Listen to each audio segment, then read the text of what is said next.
Hello students, welcome to our channel Let us understand।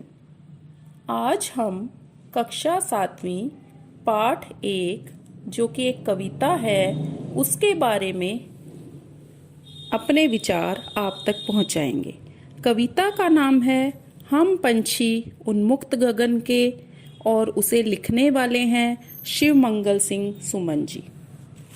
जैसा कि आपको नाम से ही पता चल रहा है हम पंछी, इसका मतलब यह है कि यह कविता पंछियों के बारे में, पक्षियों के बारे में तैयार की गई है।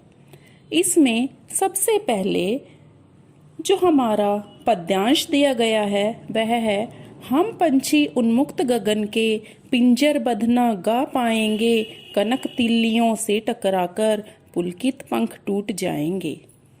हम बहता जल पीने वाले मर जाएंगे भूखे प्यासे, कहीं भली है कटुक निबोरी कनक कटोरी की मैदा से। इसके जो कवि हैं शिव मंगल सिंह सुमन जी, वो अपनी कविता के माध्यम से पक्षियों को एक संदेश देना चाह रहे हैं। वो ये कहना चाहते हैं कि पक्षी खुले आकाश में आज़ादी से विचरना चाहते हैं, आज़ादी से उड़ना चाहते हैं। ये उनकी स्वाभाविक विशेषता भी है कि आप सबने देखा होगा कि जो भी पक्षी हैं खुले आकाश में उड़ते हुए वो बहुत ही प्रसन्न दिखाई देते हैं। यदि हम उन पक्षियों को पिंजरे में बंद कर देते हैं तो वे सामूहिक रूप से ना ही तो गा सकते हैं और ना ही खुशी से उड़ सकते हैं, क्योंकि जो गीत होते हैं वो हम खुशी में ही गा सकते हैं और इसी तरह से पक्षी भी जब प्रसन्न होंगे तो ही वे खुशियों भरे गीत गा सकेंगे। आकाश में उड़ने वाले पक्षी पिंजरे में बंद होकर कभी भी खुश नहीं रह सकते। हम उन्हें सोने के पिंजरे में रखें तो उन्हें कुछ भी फर्क नहीं पड़ता। क्योंकि सोने के पिंजरे में रहकर उनकी खुशी खत्म हो जाती है, क्योंकि उनकी खुशी तो खुले आकाश में स्वच्छंद रूप से विचरण करने में है, आज़ादी से घूमने फिरने में है।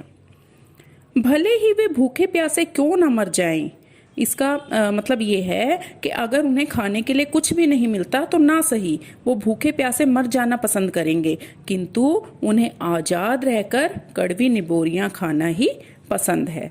गुलामी में मिली सोने की कटोरी में मैदा। अगर हम पक्षियों को सोने के पिंजरे में कैद कर लेते हैं और उन्हें सोने की कटोरी में खाने पीने की वस्तुएं देते हैं, मैदा देते हैं, तो फिर भी वो पक्षी उसे खाकर खुश नहीं रह पाएंगे, क्योंकि पराधीनता से मिले व्यंजन कभी भी स्वादिष्ट नहीं लग सकते। पराधीनता यानी जो गुलामी का खाना होता है, जो गुलामी की हमारे ऊपर बंधन होता है, उस बंधन में कभी भी खुश नहीं रह सकते, चाहे वो मनुष्य हो और चाहे वो पक्षी हो।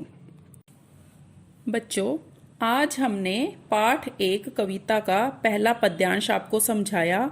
अब जो आगे 2 पद्यांश रह गए हैं वो मैं आपको अगले वीडियो में भेजूंगी।